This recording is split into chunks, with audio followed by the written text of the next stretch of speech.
Toda a glória a Jesus, que bom receber você na nossa casa e que bom que você pode nos receber na sua casa. Nós estamos celebrando o domingo de Páscoa, esse domingo que é tão contraditório, a palavra da cruz é tão contraditória, porque ao mesmo tempo que nós lembramos da morte, nós lembramos da vida, ao mesmo tempo que nós lembramos do sofrimento, nós lembramos do alívio e da paz que o Senhor Jesus nos concede na cruz. Ao mesmo tempo que a gente lembra da dor, a gente lembra também do refrigério que vem da parte de Deus. Seja bem-vindo, seja bem-vinda a esse tempo de reflexão, Comunidade do Redentor, domingo especial de Páscoa. Eu quero convidar você, nessa reflexão, a pensar sobre essa pergunta: como o amor pode vencer a maldade de nossos dias? Como o amor pode vencer a maldade dos nossos dias? A gente vai tentar responder essa pergunta através desse tempo de Páscoa, tempo de celebração da vida de Jesus. Como o amor ele pode vencer a maldade dos nossos dias. Eu quero convidar você para a reflexão do texto de 2 Timóteo, capítulo 3. Nós estamos refletindo sobre essa carta de Paulo a Timóteo e, inclusive, nesse tempo agora de Páscoa, nesse domingo de Páscoa, a gente vai continuar refletindo agora no capítulo 3. E Paulo aqui fala sobre os últimos dias e a gente quer falar sobre perseverar no amor.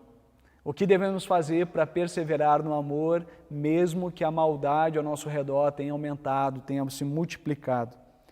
Paulo diz o seguinte: saiba disso, nos últimos dias sobrevirão tempos terríveis. Os homens serão egoístas, avarentos, presunçosos, arrogantes, blasfemos, desobedientes aos pais, ingratos, sem amor pela família, irreconciliáveis, caluniadores, sem domínio próprio, cruéis, inimigos do bem, traidores, precipitados, soberbos, mais amantes dos prazeres do que amigos de Deus, tendo a aparência de piedade, mas negando o seu poder. Afaste-se também destes.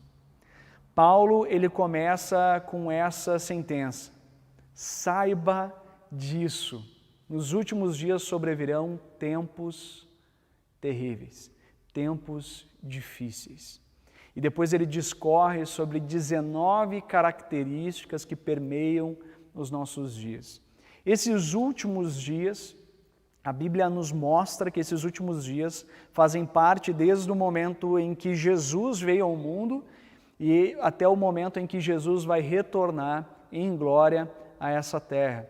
Então nós vivemos os últimos dias. Os últimos dias não significam que o tempo está acabando, mas significa esse momento, esse interlúdio entre a vinda já de Jesus, a sua morte e ressurreição, mas também a sua volta, quando ele voltará em glória. Esses são os últimos dias descritos pela palavra de Deus. Eu quero lembrar para vocês que os últimos dias se encontra lá na profecia de Joel.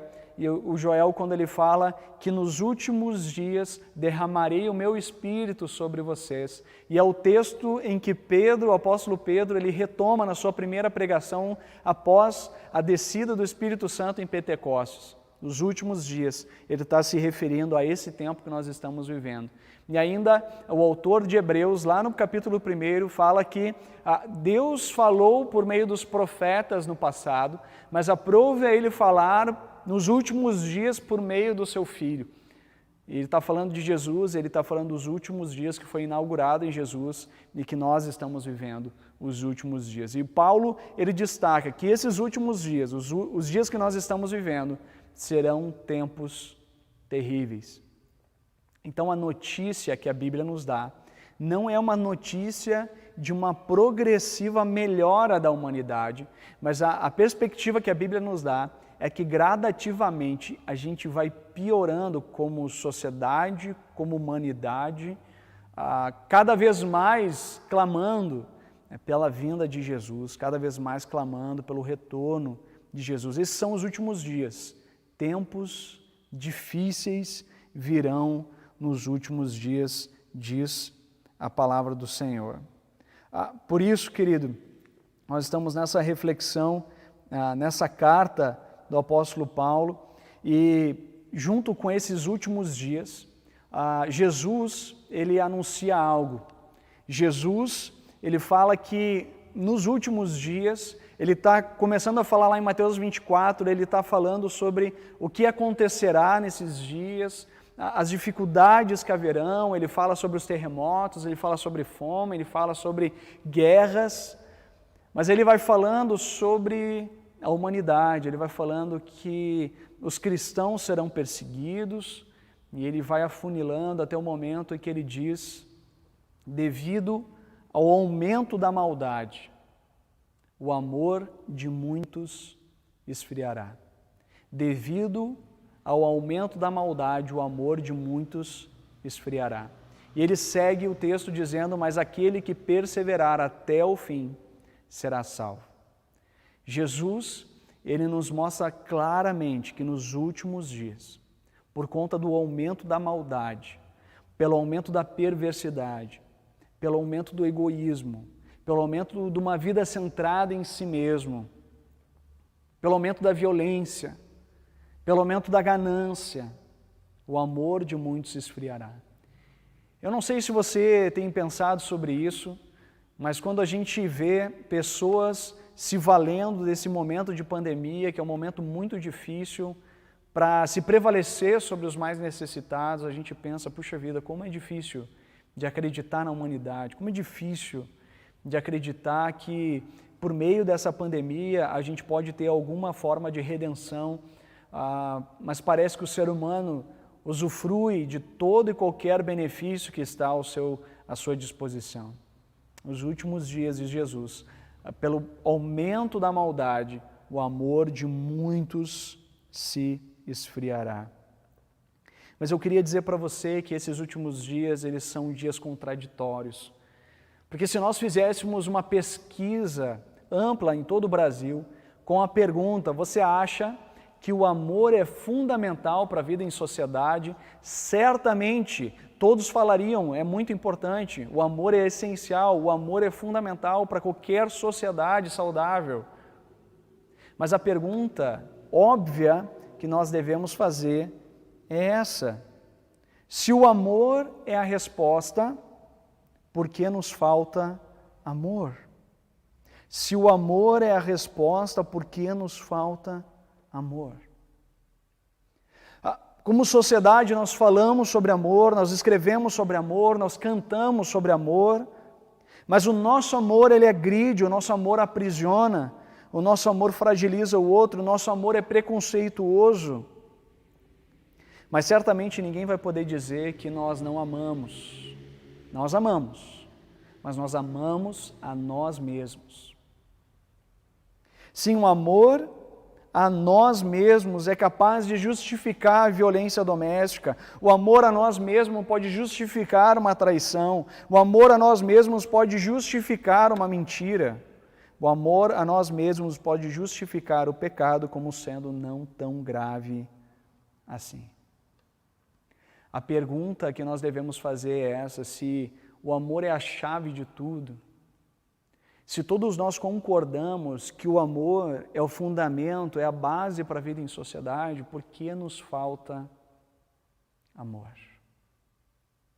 O apóstolo Paulo, nesse texto que nós lemos, ele tem uma moldura no texto, e é sobre essa moldura que eu quero compartilhar com você e destacar para você de uma forma muito enfática. Ele começa o texto dizendo, identificando que esses homens, a humanidade, essas pessoas serão egoístas. E quando você pensa em egoísmo, você pensa em uma pessoa individualista, uma pessoa voltada para si, mas é interessante a palavra no grego que é philautoi. Philautoi significa amor a si mesmo. Por isso, uma característica do ser humano é uma característica de alguém que ama, mas ama a si mesmo, ama a si próprio, ama se beneficia de alguma coisa. E atrás desse amor é capaz de fazer loucuras. É capaz de fazer loucuras. Por isso que o nosso amor, muitas vezes, que nós expressamos, é um amor que aprisiona, é um amor que sufoca, é um amor que agride, que violenta, porque esse amor a nós mesmos, ele não tem muitas vezes limite, ele não tem barreira. E quando alguém impõe essa barreira, ele muitas vezes se torna ofensivo ao outro.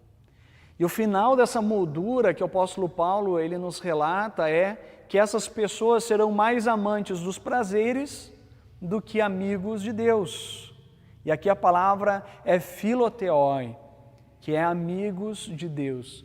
E dentro dessa moldura tem dois amores que é destacado aqui.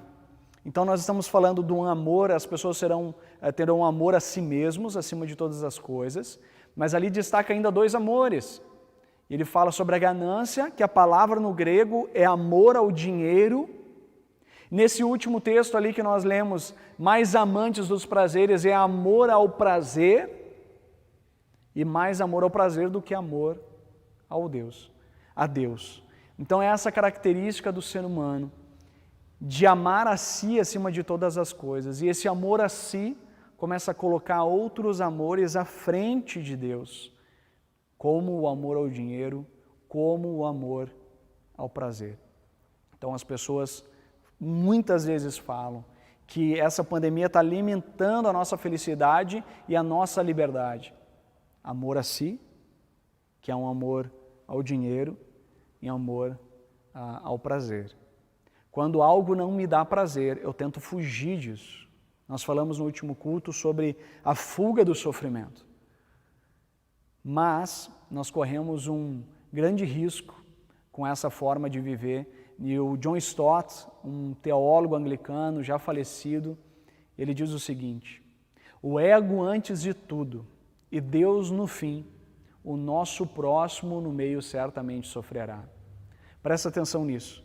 O nosso ego antes de tudo, e Deus no fim, como lá o texto descreve, o nosso próximo no meio certamente sofrerá. A gente vai atropelar o nosso próximo no meio por conta do amor a nós mesmos.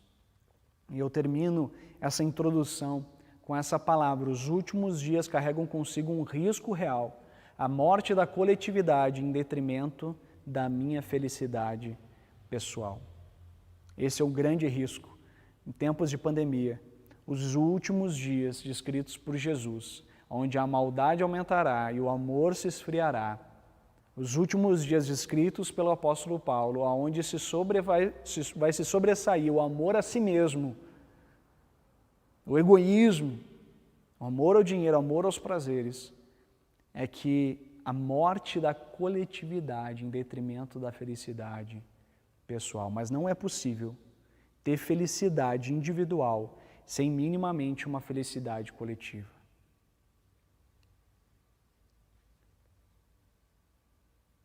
Nos últimos dias, nós teremos esse grande desafio. Mas eu quero compartilhar contigo um caminho sobremodo excelente. Eu quero compartilhar contigo um amor que vale a pena viver. Eu quero compartilhar com você um amor que vale a pena dedicar a vida. Um amor que é paciente e bondoso. Um amor que nele não há inveja, nem é encontrado orgulho. Não maltrata e nem busca seus próprios interesses. Esse amor não é esquentado e esse amor perdoa com facilidade. Esse amor ele sempre se alegra com a verdade e se entristece com a injustiça. Esse amor tudo sofre, tudo crê, tudo espera e tudo suporta. Tudo suporta. Certamente que o amor que eu estou falando não é um amor subjetivo, ilusório, nem é um amor sentimental. Esse amor é uma pessoa e esse amor se chama Jesus. Jesus é bondoso, Jesus é paciente, Jesus não busca os seus próprios interesses, Jesus sempre se alegra com a verdade e se entristece com a injustiça.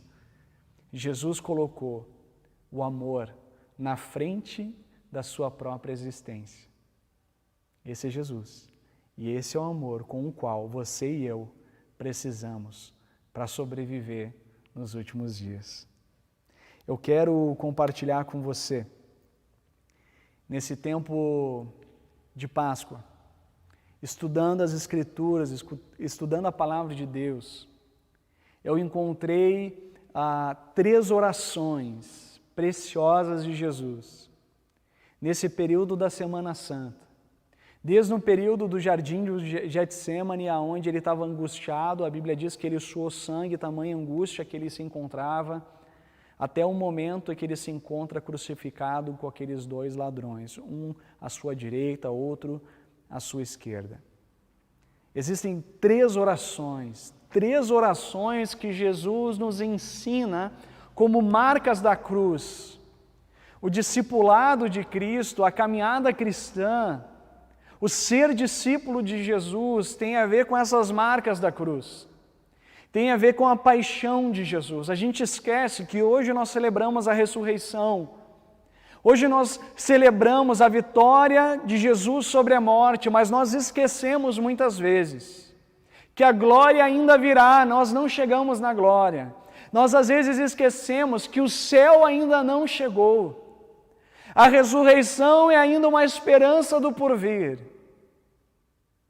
E nós nos encontramos nos últimos dias. Nós nos encontramos nesse caminho, da cruz à glória. E é nesse caminho que nós nos encontramos, na certeza da vitória de Jesus sobre a morte, mas ainda passando pelas tribulações e limitações da humanidade, marcada pela ausência de Deus, marcada pelo pecado, marcada pela maldade. E Jesus compartilha 3 orações, com as quais eu quero responder a pergunta que eu fiz no início. Como o amor pode vencer a maldade dos nossos dias? Como Jesus venceu a maldade daqueles dias? Como Jesus venceu a maldade da multidão que gritava crucifica-o? Como ele venceu a maldade dos religiosos que procuravam acusá-lo de inverdades? Como ele venceu a omissão de Pilatos ao lavar suas mãos e o entregar a ser açoitado e crucificado? Como ele venceu a chacota dos soldados colocando coroa de espinhos? Como ele venceu esse destratamento dos ladrões na cruz? Também falando coisas muito ruins e muito difíceis para Jesus, enquanto ele estava na cruz. Através de 3 orações. Esse período da Semana Santa é um período em que Jesus se calou mais do que falou. Esse período de sofrimento e angústia foi um período que Jesus mais se aquietou do que esbravejou. Esse período da Semana Santa e da caminhada rumo à cruz foi um caminho de silêncio. Mas em meio às acusações, aos gritos da multidão, às conversas no palácio de Pilatos, o silêncio na cruz, Jesus rompe esse silêncio com 3 orações. E essas 3 orações nos mostram um caminho pelo qual nós podemos exercitar o amor para vencer a maldade dos nossos dias. A primeira oração de Jesus se encontra lá em Mateus 26, verso 39, que é o momento em que Jesus estava no Getsêmani, naquele jardim, orando em vigília com os seus discípulos. E nesse período, ele faz uma oração muito conhecida: meu Pai, se possível, afasta de mim esse cálice, contudo não seja como eu quero, mas sim como tu queres. Jesus aqui está orando angustiado, porque Jesus sabia do seu propósito. Jesus sabia desde o seu nascimento o propósito pelo qual ele veio à terra, para assumir o nosso lugar na cruz, para morrer pelos nossos pecados, para morrer e nos perdoar. Jesus já tinha sobre si as profecias que indicavam a maneira como ele morreria. Ele assumiria as nossas culpas. Por meio das suas feridas, diz o profeta Isaías, por meio das suas feridas nós fomos curados.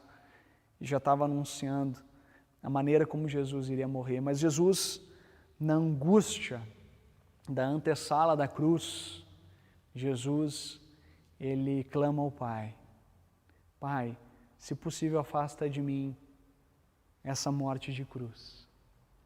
Me dá uma alternativa para salvar essa humanidade má, que não seja a cruz. Mas Jesus, ele não pensou em si mesmo. Jesus, ele não se voltou para si mesmo e aquilo que lhe agradava, aquilo que lhe trazia prazer. Jesus, ele não focou nas suas realizações. Jesus, ele não focou nos seus familiares ou nem mesmo nos seus discípulos. Jesus focou na salvação da humanidade. Jesus focou no seu propósito de dar fim ao sofrimento humano, uma e definitivamente, através da sua morte. Por isso, a primeira questão do amor que é capaz de vencer a maldade é a atitude do amor, e a atitude do amor é a obediência. Em obediência, Jesus escolheu o caminho do amor. Jesus não escolheu o caminho mais fácil. Jesus não escolheu o atalho e tampouco um caminho que lhe desse prazer. Jesus escolheu os cravos. Jesus escolheu a coroa de espinhos e não uma coroa de ouro. Jesus, em momentos em que ele tinha feito milagres, a multidão o cercou, querendo proclamá-lo rei. Mas ele não veio para reinar humanamente, simplesmente com privilégios e poder. Jesus veio para servir, em obediência ao que ele veio fazer. Quando as pessoas queriam proclamá-lo rei, ele saía sorrateiramente, sem ninguém o perceber. Jesus escolheu a cruz por amor. A obediência é a atitude do discípulo de Jesus, daquele que crê no Senhor Jesus, que vence o prazer e o amor a si mesmo, para trilhar o caminho do amor. É a obediência, é a atitude que leva ao caminho do amor. Segundo a oração de Jesus, que se encontra em Lucas 23, 34, o caminho do amor, nós falamos da atitude do amor, mas tem um caminho do amor, e esse caminho Jesus já na cruz, ele ora: Pai, perdoa-lhes, pois não sabem o que estão fazendo. Como alguém é capaz de, depois de ter sido açoitado, exausto, dolorido, mal conseguindo balbuciar algumas palavras, tamanha dor, agonia, tamanho sofrimento que ele passava na cruz. Horas e horas e horas de julgamento, horas e horas e horas de açoites e após açoites, horas e horas carregando uma cruz pesada e horas pendurado na cruz. Uma arma romana de tortura, onde a pessoa não morria pelos pregos, mas morria asfixiada, por isso demorava para a pessoa morrer. Era uma morte lenta e angustiante, agonizante. Mas Jesus olha para aquelas pessoas. Jesus olha para aqueles guardas que colocaram cravos nos seus punhos, nos seus pés. Ele olha para aquele punhadinho de discípulos e mulheres que acompanhavam ao largo tudo o que acontecia. E ele diz uma coisa: Pai, perdoa-lhes porque eles não sabem o que estão fazendo. A resposta para a maldade do ser humano é o perdão. O caminho que restaura o passado, devolve sentido do presente e possibilita um futuro é o perdão. O que nós celebramos na Páscoa, o que nós celebramos no domingo de Páscoa, é a possibilidade de uma nova vida. Páscoa significa passagem. Passagem de algo antigo para algo novo, da escravidão para a liberdade, da morte para a vida, do ódio para o amor. É isso que nós celebramos na Páscoa. Relembrando a Páscoa lá dos judeus no Egito, em que eles celebraram uma refeição, um cordeiro, e eles passaram o sangue do cordeiro nos umbrais das portas, e o espírito maligno passava ao largo das portas de tal forma que não matavam o primogênito dos hebreus.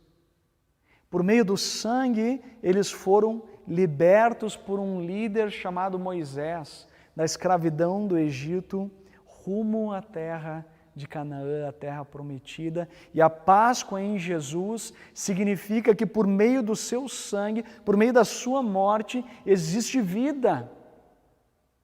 A possibilidade de perdão, de restauração, de anulação dos erros e da possibilidade de viver uma vida limpa. Uma folha em branco é possível na vida daquele que crê no Senhor Jesus. Nós vivemos dias difíceis, dias em que a maldade se multiplica ao nosso derredor, mas a única forma de vencer a maldade é por meio do perdão. Se você entende que Jesus assumiu a sua morte, Jesus tomou o seu lugar, e por meio da sua morte, Ele te perdoa todas as tuas falhas, as tuas culpas passadas, presentes e futuras, abrindo um caminho novo, caminho do amor. Você não precisa mais ficar fixado no ódio do passado. Você não mais precisa ficar fazendo justiça com as tuas próprias mãos, com um coração orgulhoso, querendo que os outros paguem por aquilo que fizeram a você. Mas o perdão em Jesus te abre um novo caminho. Porque numa terra em que a lei é olho por olho e dente por dente, termina todo mundo cego e todo mundo desdentado. Por isso, querido, o único caminho para vencer o ódio, para vencer as desavenças, para vencer essa guerra de palavras, é o perdão. É o perdão. Porque Jesus te justifica, porque Ele te ama. E porque Ele te amou primeiro, te abre o caminho para a possibilidade de amar aqueles que te ofendem. Porque não tem outro caminho.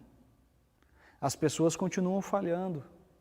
As pessoas continuam carecendo de graça. E o caminho do perdão é o caminho do amor.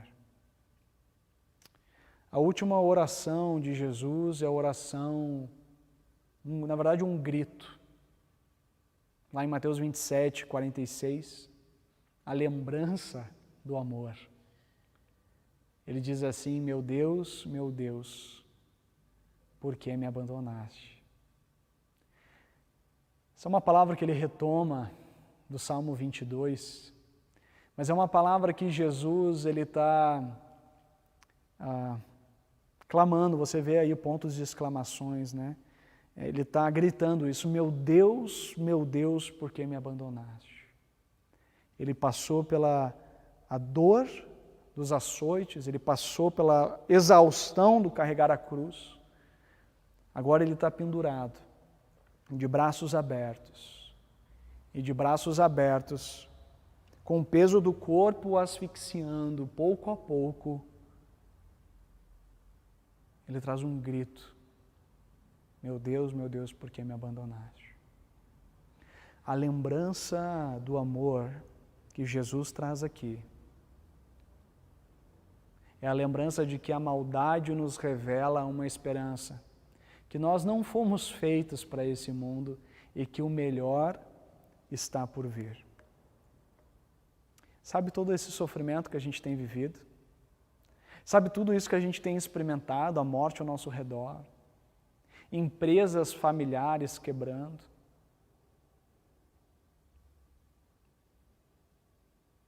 Deus não nos fez para isso. E todo esse sofrimento ao nosso redor e esse sofrimento profundo no nosso coração é para nos lembrar que nós não somos feitos para esse mundo. É para nos mostrar, para que a gente não crie muitas raízes aqui, porque não é aqui o nosso lugar. Esse desconforto é para nos mostrar que existe algo preparado para aqueles que amam a Deus. A palavra do Senhor diz: nem olhos viram, nem ouvidos ouviram, nem jamais penetrou no coração humano o que Deus tem preparado para aqueles que o amam. Deus tem preparado uma morada eterna para cada um de nós. Por isso, toda dor e sofrimento, esse grito de angústia de Jesus é para nos lembrar da esperança que está por vir. Da esperança, não só de dias melhores, mas a esperança da restauração de todas as coisas.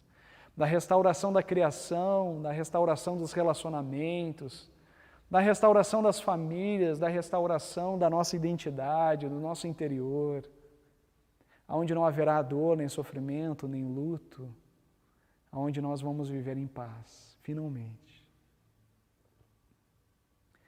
A Semana da Paixão nos lembra de que a ressurreição é real, a ressurreição é maravilhosa, mas a gente ainda está vivendo nos últimos dias. Nós não podemos esquecer disso, que o sofrimento, ele é real, e a maldade, a Bíblia diz que vai aumentar, e o amor de muitos vai se esfriar, para nos lembrar que a nossa morada não é aqui, a nossa morada é no céu, com Jesus.